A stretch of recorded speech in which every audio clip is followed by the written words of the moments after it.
Hi there, welcome back to the Mindset Check podcast. I'm your host, Misha McKittrick. This is a podcast where we believe that as you take time for a mindset check, you have more power than you think you do. And where we also believe that you have incredible power in your heart to affect and alter the lives around you. I can't wait to talk to you about this. And I also can't wait because today we have a surprise. We have a completely different format. I mean, I guess the format's the same, but we kind of have a guest. You guys, I'm so excited. I'm so pumped to tell you what's happening today. First, let's just say, if you're new to listening to the podcast, in this podcast, what we've been doing is we've been going through my journal from when I was 15 and pregnant. And we go through all of the rocky relationship that I was involved in. I was married. My daughter passes away. We go through grief.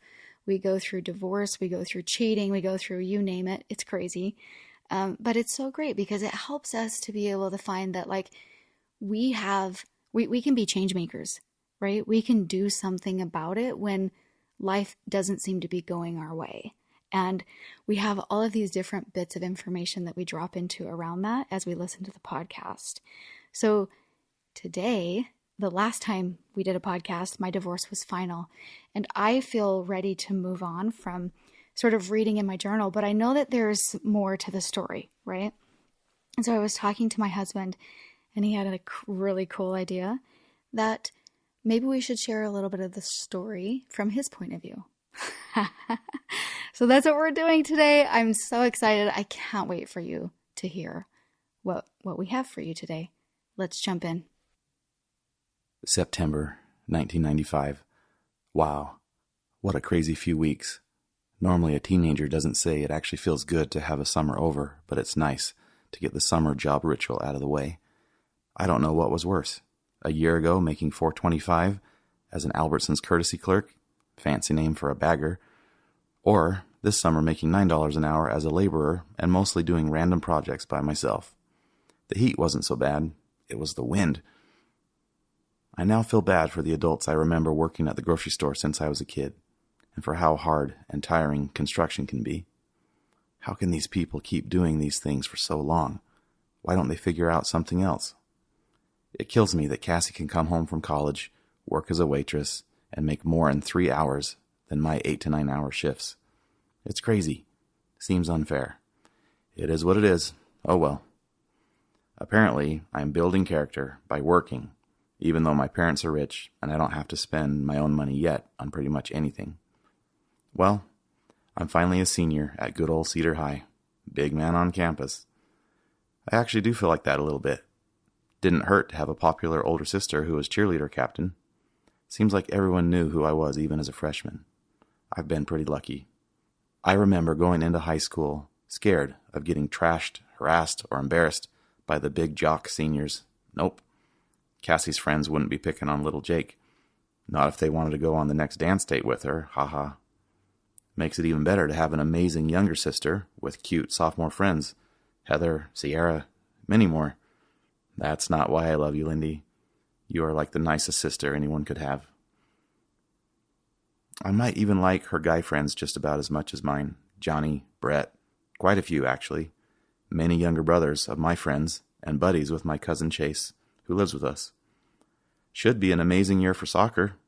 Our team next spring should be good enough to finally win some games. 4 wins in 3 years has been brutal.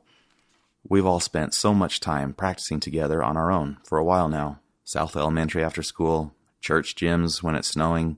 We even go play under the pavilion up the canyon at Woods Ranch, using metal trash cans for goals. Great memories. Thanks for the gas card, Mom and Dad. Seems like so many times I'm the taxi to help make things happen. So, I've been playing football. Don't know why. I hate it. I have always loved flag football during PE, but hate padded. I guess I thought it would be a good idea to have something to do with friends this last and final year. Totally regretting it. I already wish it was over and it just began. The head coach doesn't like us soccer guys. He's even told that to others. Doesn't feel good having to be around him when I'm thinking that. Felt good when I watched the wide receiver coach and DB coach tell him I was selected as a starter. Take that, Mr. I hate soccer players even though they are good athletes and can skip out on other years of football but show up and beat out those who have been playing for years and doing football camps and working out. I rolled my ankle so bad in the mud practicing kickoffs, completely swollen, black and blue. Dad ordered me some rocket sock ankle braces. They work, but make my foot feel like a locked-in brick. Felt good having Coach Maggio stop by my dad's office and ask how the recovery was going. Even though he's not the head coach, glad to know any of the coaches care.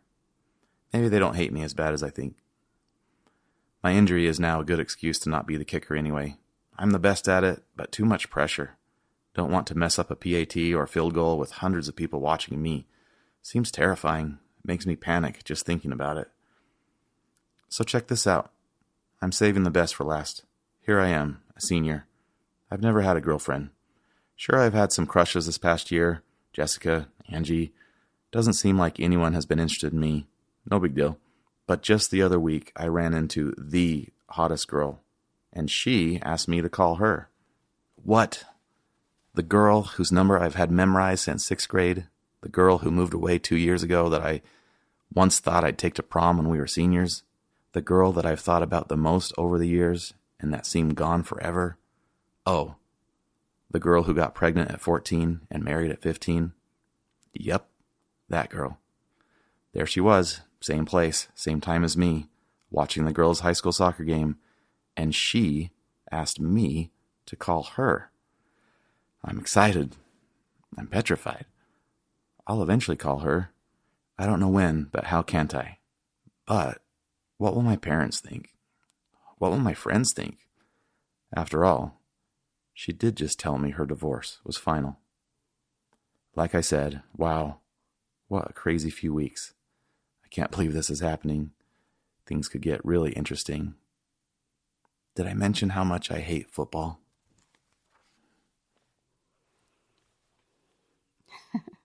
It's so fun for you to get a little glimpse of Jake, of Jake's life, and what were the thoughts that were going through his head at this time.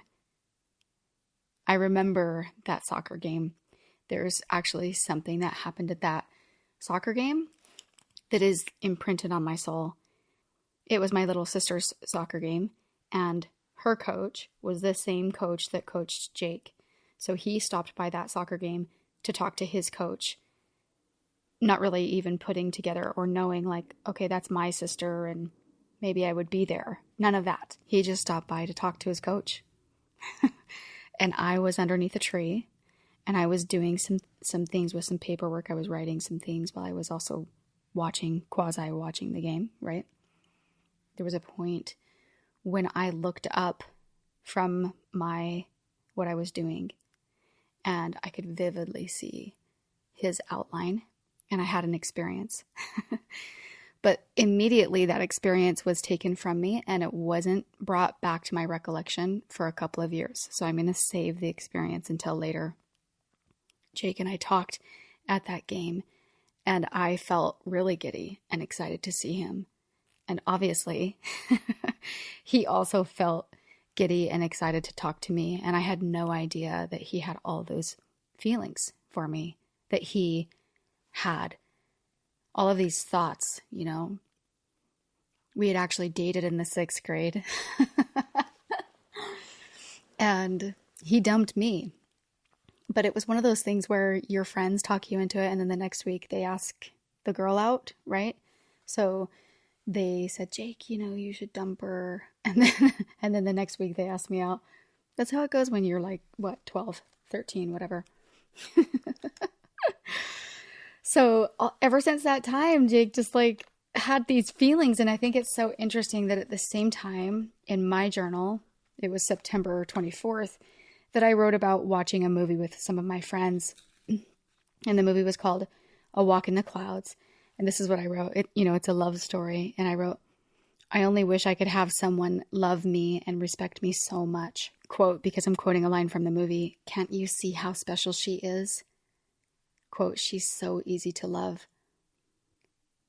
So many things were said that made me cry buckets. Sometimes I feel, because I didn't receive that special of a guy, that I don't deserve, and maybe I'm really not that special. And then I go on to talk and ask Taylor to help me believe in myself. So at the same time that I'm having those thoughts, there is a guy who is excited and petrified to call me. It's so great. So as far as Jake's story goes, he introduced his sisters, Cassie and Lindy, and I cheered with his older sister, Cassie. I knew who she was. I knew her as just so sweet, so kind. And she had a car one time that kind of popped out of gear, or maybe didn't have the brake on the right way or whatever, but it just kind of drifted and it ran into my sister's car, and it did nothing, but she still left a note and said, please let me know if there's any damage or whatever. I just knew her as like the sweetest person ever. And yeah, it's just fun to get an introduction to some of the people, Lindy, I didn't really know her at the time that I started to date Jake, but her and I became friends later. I love how Jake talks about character building and making money as a teenager. And I think there's a whole conversation that is so interesting around that. I think it's interesting what parents give to their kids, what they ask of their kids, even if they can give it to them themselves, how much it builds their character to help them find a job or to figure it out. And I remember there was a time when, my kids were looking for work, and I knew that it was going to be like an extra chore for me just for them to have a job, right? Because if they're not old enough yet, then you have to drive them back and forth. And I can remember having a distinct impression that whatever it cost me for them to be able to have a job was worth it. That it was just worth that exchange because it's building them in a different way. So I really appreciated his comments around that.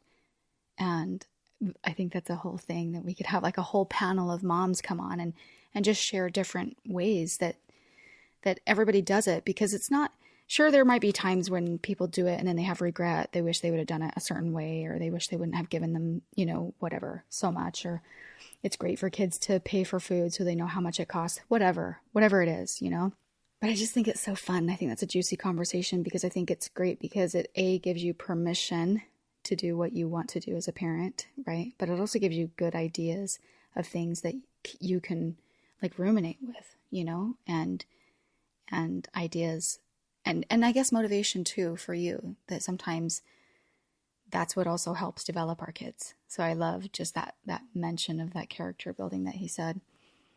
The one thing I really want to pull out and talk about what Jake has shared with us today is this spectrum of feelings that he is having around sports, and especially when he's talking about how Coach Maggio stopped by his dad's office to ask after him, right? And how glad he was to know that the coaches care. And I think teens, we overlook how much they need our support. We overlook how self-sufficient they seem. They seem like they've got it all together, right? But if you go back to the time when you were a teen, you remember the conglomerate of feelings that you felt every day and what you were up against, and how the influence of certain adults that really just seemed cool in your life made such a huge difference for you. And I want to talk to that, because I think teens often appear like a porcupine, right? And there was a title of a book once that was called How to Hug a Porcupine, because they need to feel love, right? And I always loved the title of that book, because it's kind of what it feels like when you're doing a dance with a teenager and trying to have a relationship with them, right? There's a quote that said that teens need 7 to 8 hugs a day. And if they're not getting it from you, then where are they getting it from? So as they push you away, and as they, pretend or even think in their mind that they don't want you in their life, it matters. It matters that you show up as a parent, and it matters that you show up as someone that just influences them in their life. So here's a truth. There was a thing I was reading about truths and myths about teenagers. Truth number 1 is that adults are the most important people in the lives of teens. In fact, adolescents care more about what their parents think than they care about anybody else's opinion. And while we're having this conversation, I do realize that not every single person listening to this podcast might not be a parent of teens. But there are teens around you no matter what, right? And teens really are just a great reflection of adults as well. So that everything that we go over and we talk about today applies to all the relationships you have. But especially whether or not you're a parent to teens, you are in a place where you have a possible influence over teens. Maybe you're a grandparent. Maybe you have people in your neighborhood, in your church, in your, wherever it is. And when you notice teens, it really makes a difference to them because they go unnoticed a lot through life. They go unnoticed a lot.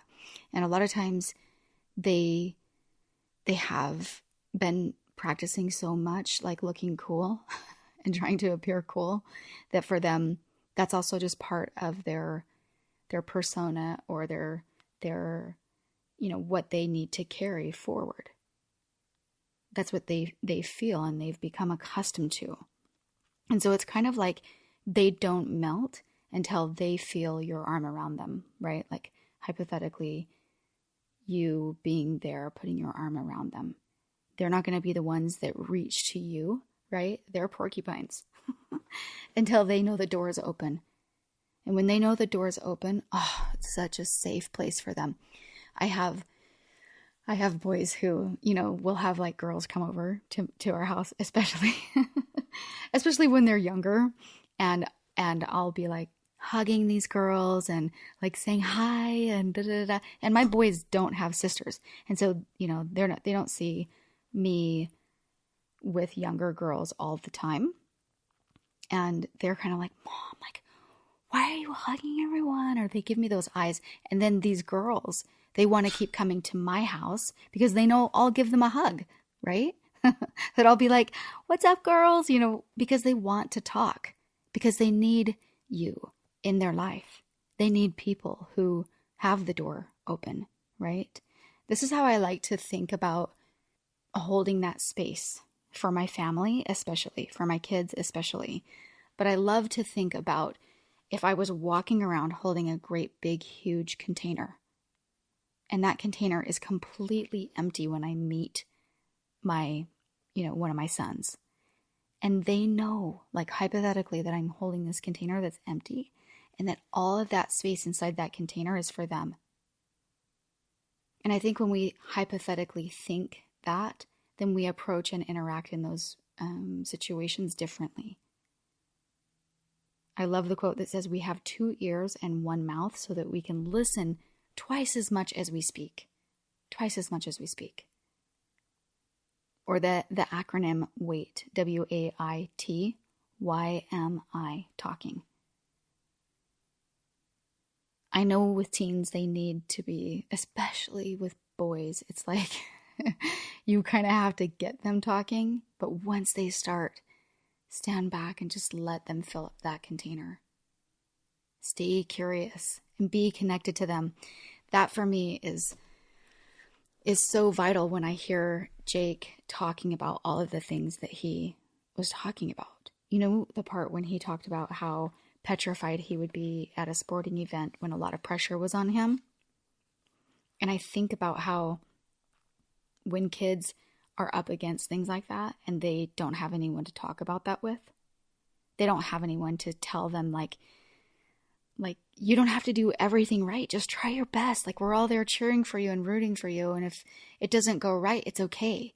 In fact, it's not going to go right whatever percentage of the time, right? Whatever the sports percentages are.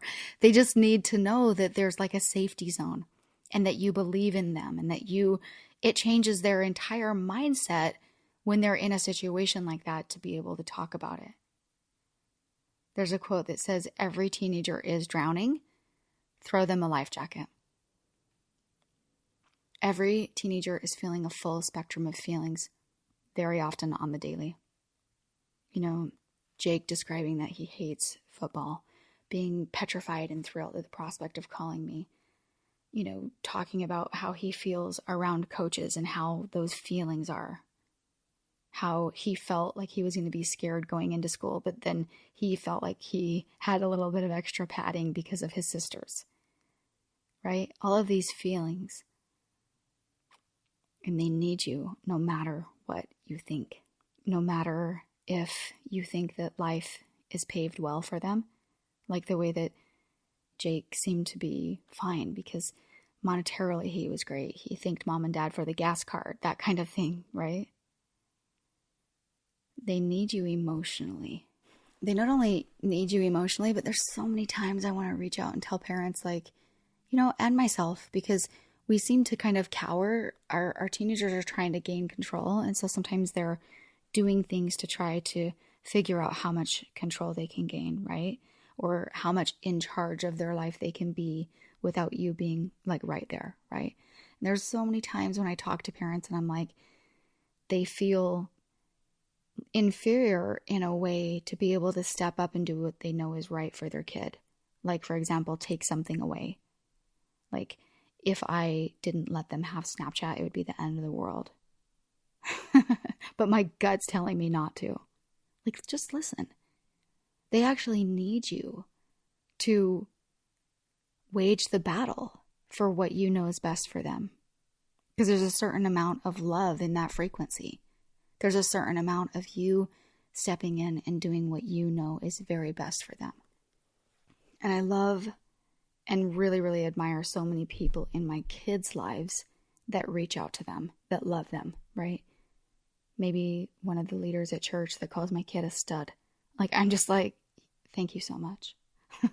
The mom who makes lunch every single Wednesday so that kids have a safe place to be, no matter what's going on in their life, right? No matter what friendship seems a little bit rocky, it's a place to go and to try to just be and to possibly mend those things that are happening, or to feel accepted and to feel like they have a place where they belong. Some of the moms and dads who threw the parties relentlessly at their house just for kids to have a safe place to be. The mom who hosts meals and sleepovers for like the group of friends whose son graduated last year and moved away. Those kind of people, I just like stand in awe, and I'm so grateful that like they are in my kids' lives. And I think that the energy of being grateful for them is an incredible place. It's an incredible place because that gratitude brings more love. It brings more energy to be able to do more things. It brings more awareness for what is it that our kids need and how can we be a village and help each other out, right? So I'm digressing going that direction just a little bit, but that's all because I wanted just to illustrate that our kids feel our support no matter which angle it comes from. And they feel all of that space and those open doors that we hold for them. On this podcast, this is a topic that we talk about often, right? That other people can actually feel how we feel about them. Podcast 71 actually has that in the title. Others feel how we feel about them. Give them a chance. And we go through some really cool things and like scientific things on that episode that prove that other people can feel how you feel about them. And so what I want to dive into today is some other bits of science, okay, that can show you how when we're trying to support and love our kids, they actually feel, and they can feel that space that we're talking about. They can feel that open door. So there's a guy named Cleve Baxter, and he was an expert at like lie detectors.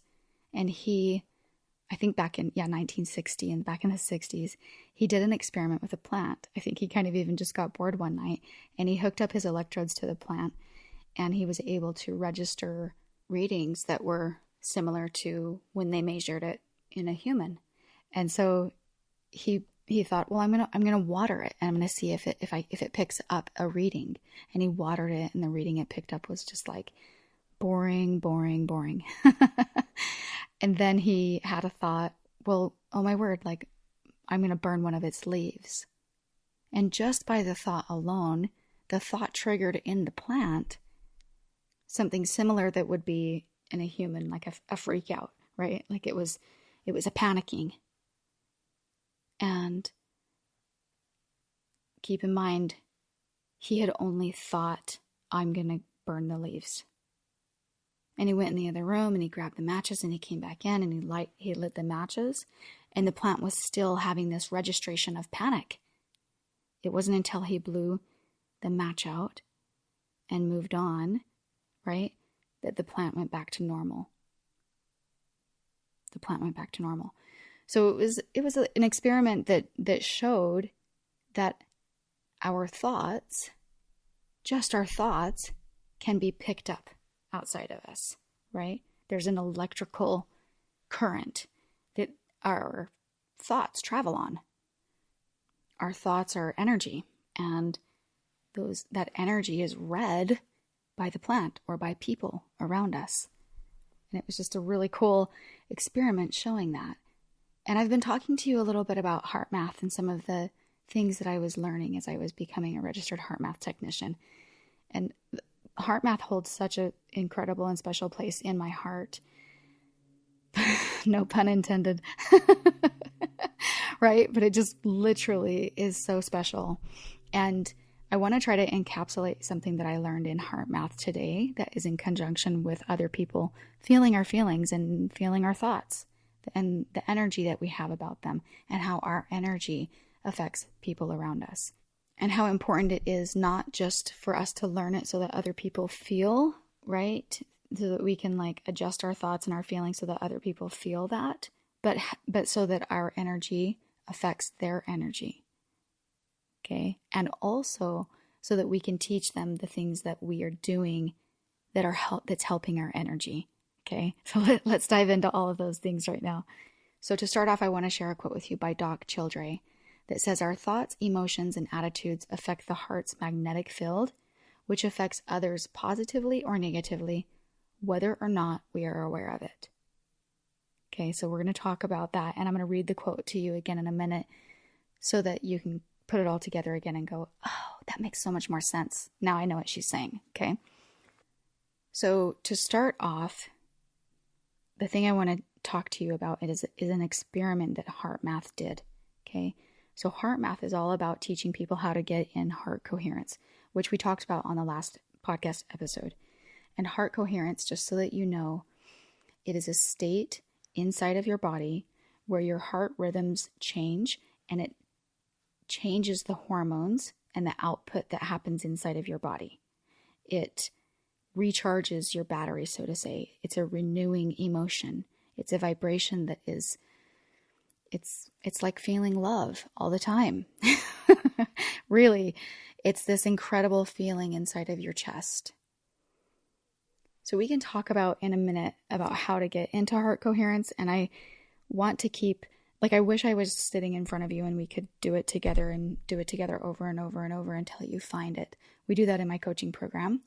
But I'm going to always try to give you just as much as I can in this podcast period. Right. And so keep listening and we'll keep doing the things that we're doing, and I'll keep giving you things that you can do on your own to try to find this state of heart coherence.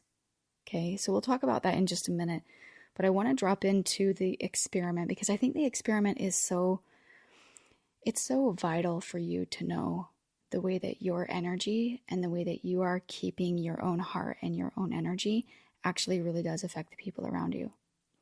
So they do this experiment where there were people who were oblivious and completely naive to what heart coherence was. And they were hooked up and being measured on their heart rate monitors with the way that they measure it with all the algorithms and stuff with heart math.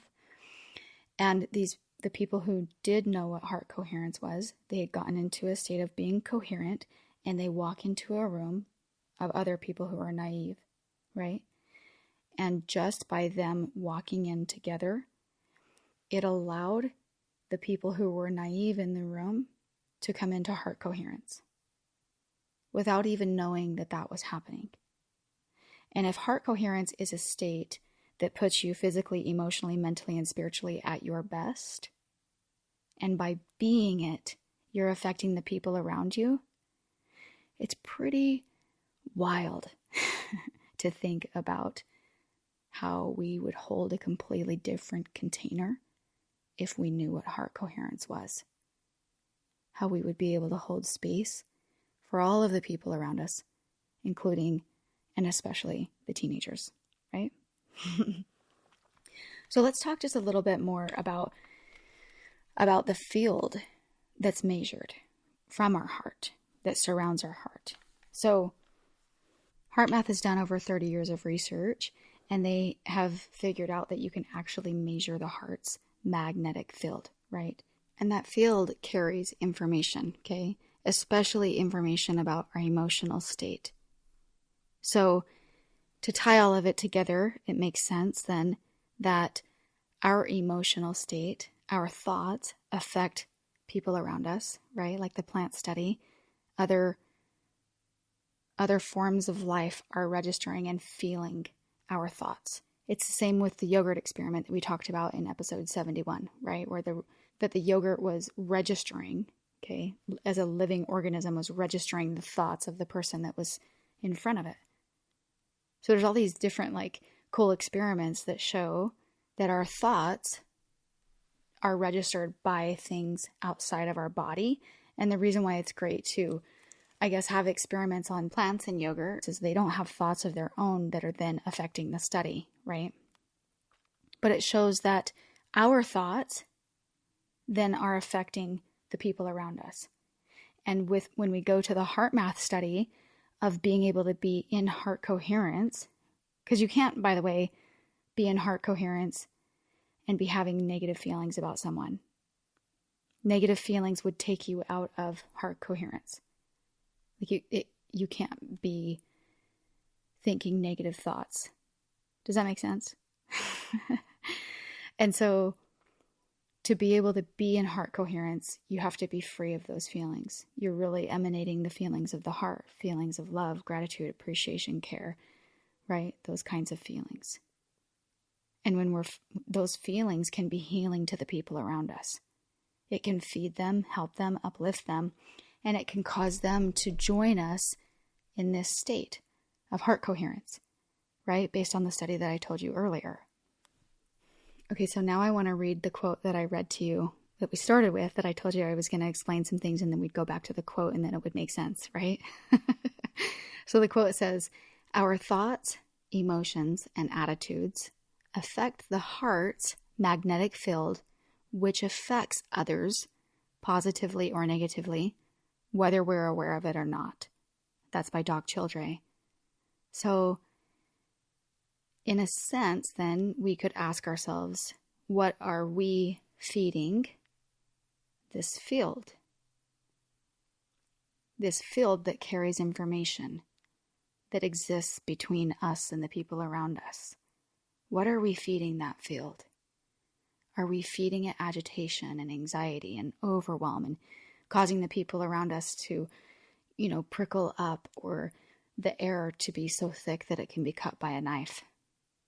Or are we creating a space of love and overwhelmingly invitation to come in, and I can hold space for you, and I can be a safe place, and you can tell me your feelings, and we can talk through things, and I can help you feel better, even if you don't talk to me, just because you're around me.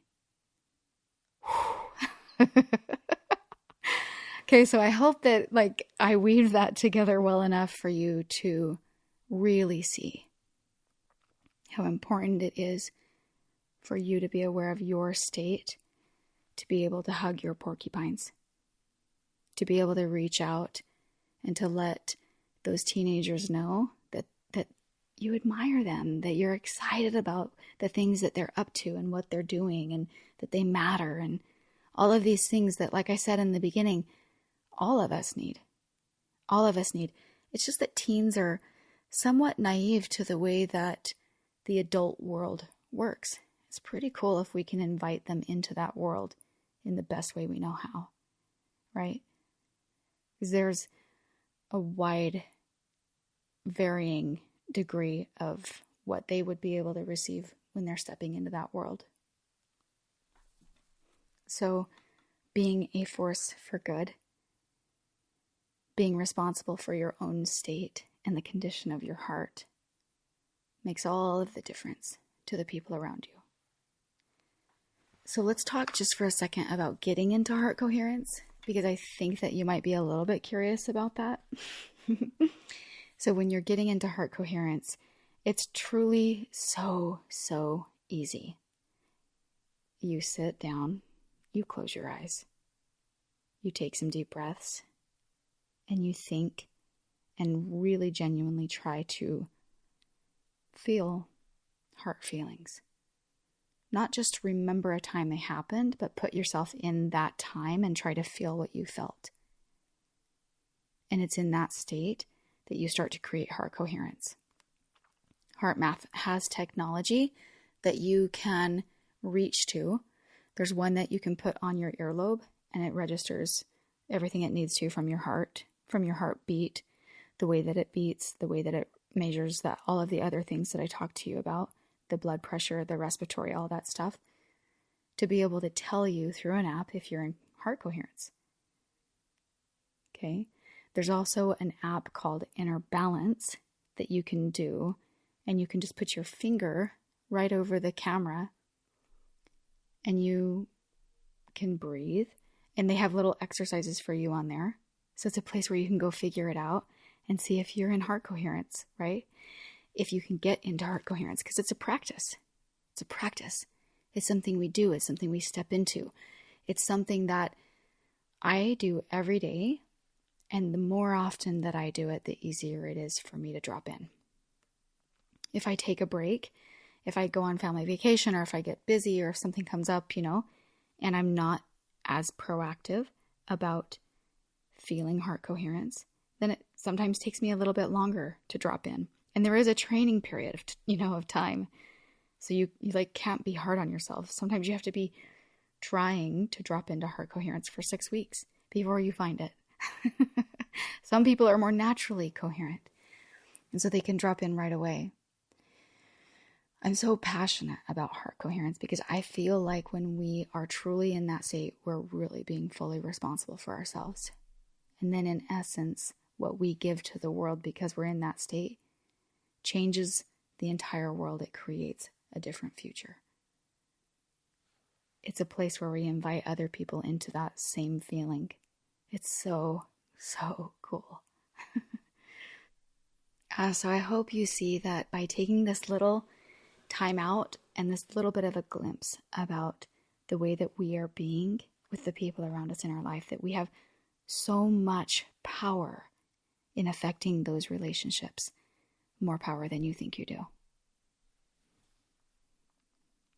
So I hope you really loved this episode. I hope it was kind of like a little bit of a twist in a good way. Jake has a few more episodes like this planned for us. And so get ready, because this is how we're going to share with you our story and the things that happened after all of the previous story that I've been telling you as time has passed. And it's so cool because sometimes we can get to a point in our life where we think our story's over and we get down and we get, kind of kicking the rocks. And I love stories that have a redemption and a really beautiful side to them, because it helps us to remain in hope and to stay in a place where it feels hopeful and it feels good and it feels exciting and it feels like it's all just beginning, right? If you're loving this twist, please talk about it with your friends. Tell them about it. I would love for you to invite them to the podcast and to share it. It also really, really helps if you leave a review and you rate the podcast. It's really simple. You just have to click however many stars you want to rate the podcast and then leave a few sentences about the podcast and how you're enjoying it. It's so great. And it helps other people, not necessarily that they're going to go through and read, actually, to be honest. They're not necessarily going to go read through all the reviews, though they might. But it shows the algorithm that people are excited enough to leave a review, and then the algorithm suggests the podcast to more people. That's why it helps. So I really appreciate you if you'll go and make sure that you've rated and reviewed the podcast. Thank you so much for being here. Thank you so much for taking the time to take a mindset check and to be able to check in with your own self and to see how that little bit of a perspective, that little bit of a shift can help you as you navigate through your life. Thank you so much for letting me be a part of your journey. And I want to leave you with a quote that says, people don't always need advice. Sometimes all they really need is a hand to hold, an ear to listen, and a heart to understand them. I'll see you next time, my friend.